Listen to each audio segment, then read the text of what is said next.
નમસ્કાર દર્શક મિત્રો, સ્પાર્ક ટુડે ન્યૂઝમાં આપનું સ્વાગત છે। તમામ દર્શક મિત્રોને મકર સંક્રાંતિની ખૂબ ખૂબ હાર્દિક શુભેચ્છાઓ। અત્યારે સ્પાર્કની ટીમ આવી છે કોંગ્રેસના સિનિયર નેતા અને પાલિકામાં વિરોધ પક્ષના નેતા એવા ચંદ્રકાંત શ્રીવાસ્તવના નિવાસસ્થાને। ચંદ્રકાંત શ્રીવાસ્તવની એક ખૂબી રહી છે કે કોઈ પણ તહેવાર હોય તેમના પરિવારજનો, તેમના સ્નેહીજનો, મિત્ર વર્તુળ તમામ લોકો એમના પરિવાર સાથે અહીંયા ઘરે આવતા હોય છે, શુભેચ્છા આવતા હોય છે અને કોઈ પણ તહેવાર હોય તેને માણતા હોય છે। ત્યારે આપણે તેમની સાથે જ વાત કરીશું। ભાઈ, શું કહેવા માંગશો? જે રીતે આજે ઉત્તરાયણનો પર્વ છે, રંગબેરંગી પતંગો આકાશમાં ઉડશે અને એ જ ભાવના વડોદરા શહેરના નાગરિકો, દેશના નાગરિકો પણ કેળવે, શું કહેવા માંગશો આજના દિવસે? આમ તો દરેક જાતની પતંગ ઉડતી હોય છે।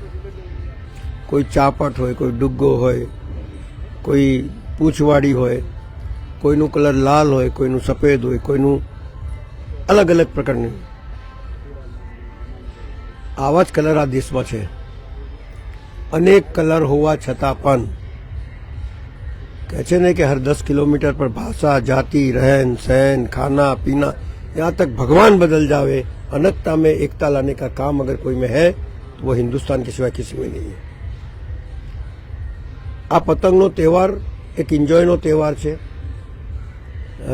લોકો ચીકી ખાતા હોય, શેરડી ખાતા હોય, એન્જોય કરતા હોય, એકબીજાને મળતા હોય અને જૂ પર પતંગ બળાઈને બીજાની પતંગ કાપતા હોય। પણ એ પતંગ કાપવામાં એન્જોય છે, કારણ કે પરિવારના લોકો બૂમો પાડતા હોય, ચીચિયારી પાડતા હોય। એવી રીતે સામે બી એવું હોય, પણ અનેક ચીચિયારી, અનેક જાતની પતંગ, અનેક જાતના દોરા હોવા છતાં પણ મારું માનવું છે કે એમાં એન્જોય કરો, દુશ્મનાવટ ના પેદા કરો। ઘણી વખત આવી પતંગો કાપવાથી મોટા મોટા ઝઘડા બી થઈ જાય છે, મને એવા ઝઘડા ના થવા જોઈએ। ખૂબ સારી રીતે એન્જોય કરો અને ખાસ કરીને છેલ્લા 1-2 વર્ષથી 3 વર્ષથી ચાઇનીઝ દોરો આવ્યો છે ત્યારથી લોકોના ગળા કપાયા છે। અત્યારે વડોદરા શહેરમાં 4-5 માણસ તો મરી ગયા છે અને ઘણા એન્જોય થશે। પક્ષીઓ જેને ખબર નથી કે અહીંયા દોરો છે કે કઈ છે, એમના પંખો કપાઈ જાય છે, એના માટે બી લોકો એમને સારવાર કરવા માટે દવાખાના ખુલતા હોય છે।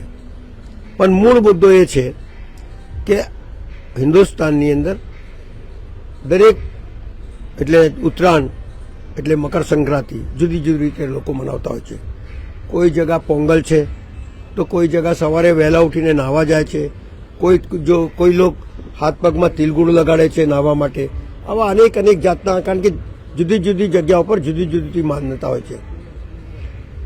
માટે હું વડોદરા શહેરના તમામ નાગરિકોને કહેવા માંગુ છું કે આ તહેવારને એન્જોયના રૂપમાં લેજો, પરિવાર સાથે હળીમળીને વાપરજો, ઝઘડો ના થાય। ઉપર ચડેલા હોય તો બાળકોની ખાસ કાળજી રાખજો, પરિવારની ખાસ કાળજી રાખજો અને એન્જોય કરો ભરપૂર। ગમે તેટલી પતંગો કપાય, ગમે તેટલી હોય, લેકિન દુશ્મનાવટ ના પેદા કરતા અંદર આ એન્જોય છે। આજના જમાનાની અંદર કોની પતંગ ઊંચી ચડે છે અને કાપવાના ફિરાકમાં હોય છે, એવા કાપમાં ફિરાકમાં નહીં હોતા, પણ પેટ લડાવવાના ફિરાકમાં જરૂર રહેજો અને આથી એન્જોય કરજો। આજનો દેશ, આજના જમાનામાં લોકો કાપમ કાપ બહુ કરે છે, પણ કાપમ કાપની સાથે સાથે દ્રષ્ટિ તમારી દેશ તરફ હોય, દ્રષ્ટિ તમારી શહેર તરફ હોય, દ્રષ્ટિ તમારા સમાજ તરફ હોય અને દ્રષ્ટિ તમારી લોકોને ઉપર ઉઠાવવાની હોય, દ્રષ્ટિ ફક્ત કાપવાની ના હોય। એ વાતનું ધ્યાન રાખજો। આજનો દિવસ ખૂબ એન્જોય કરો, ખૂબ કાળજી રાખો, એ જ અભ્યર્થના સાથે જય જય। બતુભાઈ, ખાસ કરીને વાત કરવામાં આવે છે, એક દુઃખદ સમાચાર મળી રહ્યા છે કે 3 જણના ગળા કપાયા છે અને એસએસજી હોસ્પિટલ લાવવામાં આવ્યા છે, શું કહેશો?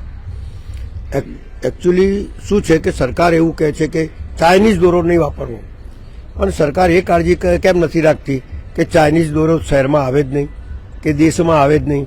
પહેલાં આવવા દો અને પછી ગળું કપાવે છે। જેમ આ ચરસ, ગાંજા, ડ્રગ્સ વગેરે એરપોર્ટથી નીકળી આવે છે અને ડ્રગ્સ પકડવા નીકળે, પણ ડ્રગ્સ ત્યાંથી જ ના નીકળે તો દેશની અંદર ડ્રગ્સ આવે। એટલે વાર્તાઓ બહુ મોટી મોટી છે, અને એના ઉપર એક્શન અને એની સાથે એક્શનની સાથે સાથે કડક પગલાં એ લેવાની હિંમત રાખો તો આ દેશની પ્રજા બી સુખી થશે, લોકો બી થશે, લોકો એન્જોય બી કરશે અને ચાઇનીઝ દોરા ના વપરાય। અત્યારે તો સરકારે એવું કીધું છે કે લુદ્ધીથી પણ નહીં સૂતવું, લુદ્ધીથી પણ નહીં સૂતવું, તો પછી પતંગ ઉડાવવાનું મજા જ શું રહી છે? એટલે લોકો એન્જોય કરે એ વાતનું ધ્યાન સરકાર રાખે, લોકોને નુકસાન ના થાય એ માટે સરકાર પ્રયત્ન કરે અને કડકથી કડક પગલાં લે એવું મારું સ્પષ્ટ માનવું છે. લોકોને નુકસાન ન થાય અને તેવા સરકાર પગલાં લે અને લોકો ખૂબ જ સારી રીતે આ ઉત્તરાયણની મજા માણી શકે તે માટે સરકારે પગલાં લેવા જોઈએ.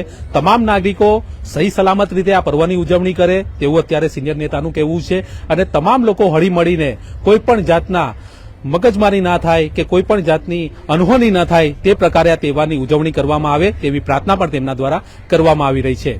કેમેરામેન રાહુલ કપ્તાન સાથે Paresh Makwana, spark today news, Vadodara.